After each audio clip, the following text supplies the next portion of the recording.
जय महाकाल मेरे प्रिय साधक और मित्रों। आज मैं आप लोगों को गाय के घी द्वारा किसी भी पुरुष या महिला को वशीभूत करने का मंत्र बताने जा रहा हूँ। यह जो मंत्र है यह पुरुष भी कर सकता है और महिला भी कर सकती है, ये दोनों के लिए। इसमें ऐसा कुछ नहीं, आप पुरुष पे चलाओ तो भी चलेगा, महिला को वश में करना हो तो भी चलेगा, 2 in 1 नहीं है। उससे पहले मैं आपको एक बात बता दूं, आने वाले 14 तारीख को इसी महीने के काल रात्रि है। तो बहुत से लोगों को पता नहीं होता है काल रात्रि कब आती है, काल रात्रि क्या है। मुझे कुछ साधक पूछते हैं तो उनके लिए मैं बता रहा हूँ, 14 तारीख को काल रात्रि आने वाली है। इसका आप लोग विशेष ध्यान रखें। जिसे मंत्र सिद्ध करना हो, काल रात्रि के दिन काले कंबल के आसन पर बैठ के मंत्र को सिद्ध अवश्य करें। आज जो मैं मंत्र दे रहा हूँ यह स्वयं सिद्ध मंत्र है, फिर भी मैं आप लोगों को सलाह दूंगा, काल रात्रि, अमावस, पूर्णिमा या किसी भी ग्रहण के दिन इस मंत्र को 108 बार आप लोग जप कर कंठस्थ कर ले। और मैं इसलिए बोलता हूँ कि स्वयं सिद्ध मंत्र को भी 108 बार जपो करके क्यों बोलता हूँ मित्रों, अगर आप मंत्र जपते हो तो वो मंत्र आपके जबान पे बैठ जाता है। और ग्रहण या कुछ विशेष दिनों में जब मंत्रों को जपा जाता है तो उसकी जो मंत्र तो पहले से स्वयं सिद्ध है, लेकिन उसका पावर और ज़्यादा बढ़ जाता है। इसीलिए मैं बोलता हूँ और करना चाहिए।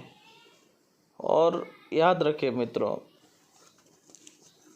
कुछ लोग मुझे बोलते हैं गुरुजी वीडियो भेजो, मैं ज़रूर वीडियो डालूँगा। मैं आप लोगों से बोल रहा हूँ, धैर्य रखें। आप लोग जो विषय पे बोल रहे हैं, आपके हर विषय पे वीडियो मिलेगा, बस आप धैर्य रखें, मैं ज़रूर भेजूँगा। आपका वीडियो भी आपको मिलेगा। आप जो मैटर बोलेंगे हर मैटर पे आपको वीडियो मिलेगा। बस थोड़ा समय लगेगा, मुझे वीडियो बनाने में थोड़ा समय निकाल के मैं वीडियो बनाता हूँ, क्योंकि मुझे और भी दूसरे बहुत काम होते हैं। मैं वीडियो इसलिए बना रहा हूँ ताकि लोगों तक तंत्र मंत्र का जो है प्रसार संचार जो है वो बढ़े, ज़्यादा से ज़्यादा लोगों को तंत्र मंत्र की जानकारी हो। अगर ये हम नहीं करेंगे आज, तो आने वाले दिनों में ये मंत्र लुप्त हो जाएंगे और सिर्फ बस बहरूपिया तांत्रिक ही आपको मिलेंगे। मित्रों, तांत्रिक शब्द गंदा नहीं है, आप समझ रहे। हम किसी का मजाक उड़ाना है तो तांत्रिक बोल देते, हाँ बाबा जी बोल के ऐसा मजाक उड़ाते। मित्रों याद रखें, तांत्रिक शब्द जो है ये गलत शब्द नहीं है, बहुत महान शब्द है। आप समझिए, तांत्रिक का मतलब हर तंत्र क्रियाओं को जानने वाला, एक साइंटिस्ट की तरह उपाधि होती है, ये ध्यान रखें। तांत्रिक छोटी चीज़ नहीं है। पर कुछ बहरूपिया तांत्रिकों ने इस नाम को बदनाम कर दिया है, क्योंकि मंत्रों का ज्ञान तो होता नहीं है, कुछ भी उल्टे सुल्टे काम करते हैं और उससे सब लोग बदनाम हो जाते हैं। और मैं यही कहूँगा, जो नए हो मेरे चैनल पर, तो मेरे वीडियो को लाइक करें और चैनल को सब्सक्राइब करें, बेल घंटी के आइकन को दबा दें ताकि आपको नोटिफिकेशन भी मिले मेरे वीडियो की, है ना।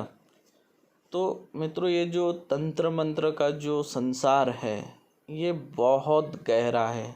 हम इसे जितना समझने की कोशिश करते हैं उतना उलझते हैं, क्योंकि हर एक कदम के बाद 10 कदम तैयार हो जाते हैं इसमें। कहने का मतलब ये है कि इतना बड़ा ये ज्ञान है कि आप कभी ये नहीं बोल सकते कि मैं एक सफल तांत्रिक बन चुका हूँ। हाँ, सफल तांत्रिक बोल सकते हो, लेकिन एक महान तांत्रिक बन चुका हूँ ये आप नहीं बोल सकते। इसके पीछे कारण ये है कि मंत्रों की दुनिया इतनी बड़ी है कि आप 10 जन्म भी लेके आ जाओ ना, मर के पैदा होके, फिर मर के फिर पैदा होकर, तो भी आप पूरा ज्ञान प्राप्त नहीं कर सकते। इतना बड़ा ये मंत्रों का दुनिया है। लेकिन इसकी विशेषता क्या है, ये टुकड़े टुकड़ों में बटा हुआ है। कुछ ज्ञान मेरे तरफ है, कुछ ज्ञान किसी के तरफ है, कुछ ज्ञान किसी के तरफ है। तो कुछ लोग तो अपनी विद्या अपने साथ ही लेके मर गए। पर मित्रों, ये एक बहुत बड़ा अभिशाप होता है। आपको पता है, अगर आप एक तांत्रिक हो और आपने अपने गुरु से जो विद्या हासिल की है, ठीक है, और विद्या हासिल करने के बाद मान लो वो जो उनके गुरु परंपरा का आप आखिरी सदस्य हो, तो आपने ये विद्या जितने ज़्यादा लोगों को हो सके उतने ज़्यादा लोगों को सिखाना चाहिए, बुला बुला कर सिखाना चाहिए। अगर वो किसी को चेला नहीं बनाता है और किसी को सिखाता नहीं है और वो विद्या लेकर अगर वो मर जाता है तो उसे नरक में भी जगह नहीं मिलती। आपको मालूम है, भूत योनि में भटकता है, वो भूत योनि में चले जाता है। ये आज मैं आपको बता रहा हूँ। तो ऐसे जब वो भूत योनि में जाता है तो भी बहुत ज़्यादा तंग करने लगता है लोगों को, है ना। और ऐसा तांत्रिक जब भूत योनि में जाता है तो बहुत भयंकर वो एक राक्षस बन जाता है और उसको लड़ने के लिए अच्छे अच्छे तांत्रिकों का पसीना छूट जाता है, क्योंकि उसको मालूम है अब मैं ये कदम चलाऊंगा तो अगला तांत्रिक ये वाला वार करेगा। उसे उसकी जानकारी होती है ना। अगर उसको मालूम है अगर उसने एक मेरे पे वार किया तो उसको पहले से मालूम है तांत्रिक उस पर कौन सा वार करेगा, तो वो उसके हिसाब से उससे डबल पावर का पहले से ही वार तैयार रखता है। तो बहुत खतरनाक होता है जब एक तांत्रिक प्रेत योनि में जाता है तो, और उसे काबू करना बड़ा मुश्किल काम होता है। अच्छे अच्छे तांत्रिकों के पसीने छूट जाते हैं और कई तांत्रिक तो मर जाते, पागल हो जाते और रास्ते में भटकने लगते हैं। याद रखो मित्रों, जो रास्ते में पागल घूम रहे होते हैं ना, उसमें कभी भी मैं हमेशा बोलता हूँ, अगर रास्ते में पागल मिले तो उस पागल को आपके पास जो कुछ हो खाने के लिए ज़रूर दे उसके पास उसको। अगर आपके पास खाने के लिए कुछ नहीं है तो आसपास में कोई दुकान हो तो तुरंत दौड़ के जाओ, तुरंत, और जाकर वहाँ से जो मिले खाने के लिए ख़रीद लो। फल फ्रूट, जो भी नाश्ता खाना मिले तो खाना, पानी की बोतल, तुरंत जाके मित्रों उसको दो। याद रखो, अगर आप ऐसा करोगे ना, याद रखना, भगवान और बहुत सी ऐसी पीर पैगंबर जैसी शक्ति है ना, ये पागलों के स्वरूप में भटकती है, हमें दिखती भी है। पर हम क्या समझते, पागल है, पर वो पागल नहीं होता है, वो भगवान होता है। समझ रहे आप। कई ऐसे पीर पैगंबर होते हैं लेकिन वो घूमते ऐसे हैं भूत यानी पागल के जैसे रूप में भटकते और हम उन्हें पहचान नहीं पाते हमारे सामने होकर। तो मित्रों, जब भी ऐसे पागल दिखे आपको, तुरंत आप लोग जाके उनको जो खिला सके वो खिलाओ, पानी पिलाओ। और जब वो खाना खा रहा होता है ना आपका, तब अपना हाथ जोड़ के मनी मन जो चाहिए आपको उनसे मांग लो। पर याद रखें, हर बार नहीं मांगना है, एक आधी बार जब मन अंदर से आवाज़ दे कि इनसे कुछ मांगो तभी मांगना। और एकदम ख़राब चीज़ें नहीं मांगना कि इसको मार दो, उसको भी बुरा कर दो। अपने लिए या दूसरों के लिए जो मांग सकते हो ज़रूर मांगना और ज़रूर मिलेगा आपको। इस बात का आप ध्यान रखना मेरे।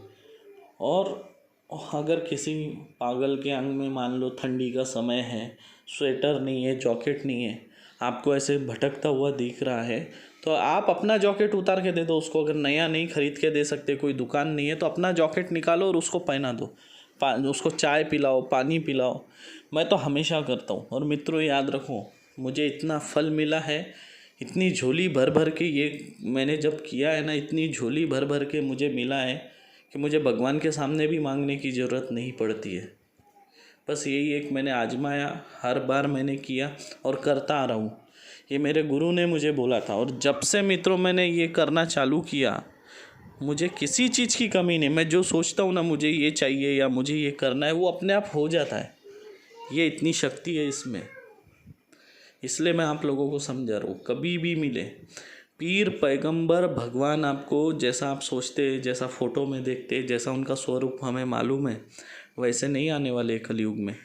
हमारे सामने ही भटकेंगे मित्रों, पर हम पहचान नहीं पाएंगे। कलयुग में भगवान ऐसे दर्शन नहीं, परीक्षा लेने के लिए भगवान आता है। ये बात ध्यान रखिए आप।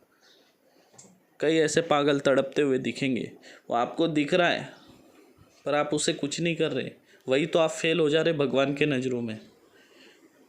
समझ रहे आप मेरे कहने का मतलब। बहुत गूढ़ रहस्य है। मैं बहुत कुछ आप लोगों को बताऊंगा। आप लोग मेरे कहे हुए बातों को फॉलो करो। आपको उसका फल नहीं मिला तब आप लोगों ने मुझे बोलना गुरुजी आपने ये क्या बताया। चैलेंज है मेरा। चलो अभी मंत्र के बारे में आपको बता दूँ। यह मंत्र पढ़ के आप घी को अभिमंत्रित कर लो और उसके बाद वो घी आप उसको ऐसे खिलाओ, चाहे प्रसाद के रूप में खिलाओ, चाहे मिठाई में डाल के खिलाओ, चाहे खीर में डाल के खिलाओ, चाहे उसका हलवा बना के खिलाओ। आप जैसा भी उसे खिलाना चाहे वैसा आप खिला सकते हैं। और इसको प्रयोग में लाने के बाद आप देखेंगे अगला व्यक्ति निश्चित ही आपके वशीभूत हो जाएगा। देखो वशीकरण और मोहिनी दोनों अलग चीज़ है। मोहिनी मतलब आगे वाले व्यक्ति के मन में आपके प्रति काम रूप, समझ रहे, काम इच्छा जागती है। यानी आपके वशीभूत होके आपको प्यार की तरह या आपको आपके साथ जो भी सेक्स करने की इच्छा उसके मन में जागती है, उसे मोहिनी बोलते हैं। और वशीकरण का मतलब रिस्पेक्ट करना। आप समझ रहे, दोनों चीज़ अलग है। हम किसी को इज्जत देते हैं, पूरी श्रद्धा से किसी को मानते हैं, ये वो होता है। वशीकरण का मतलब रिस्पेक्ट करना, उसकी बोली हुई हर बात को मानना, लक्ष्मण रेखा मानना, ये होता है वशीकरण। वशीकरण का मतलब यहाँ गुलाम भी समझ सकते, जो बोले वो करेगा। लेकिन वशीकरण और मोहिनी दोनों अलग चीज़ है। आप इस बात को समझ ले। बहुत से लोग दोनों को एक ही बहुत से लोग वशीकरण और मोहिनी ये दोनों के एक ही समझते या मिलता जुलता है ऐसा समझते। दोनों मिलता जुलता नहीं है, ये दोनों अलग चीज़ है। मोहिनी अलग है, वो अपना काम करती है। वशीकरण अलग काम करती है। आप वशीकरण करके किसी से शादी नहीं कर सकते, आप मोहिनी करके किसी से शादी कर सकते हो, ये ध्यान रखें। वशीकरण से खाली वो आपकी बोली हुई बातों को मानेगा, फॉलो करेगा, आपकी रिस्पेक्ट करेगा, आपकी इज्जत करेगा। समझ गए आप लोग।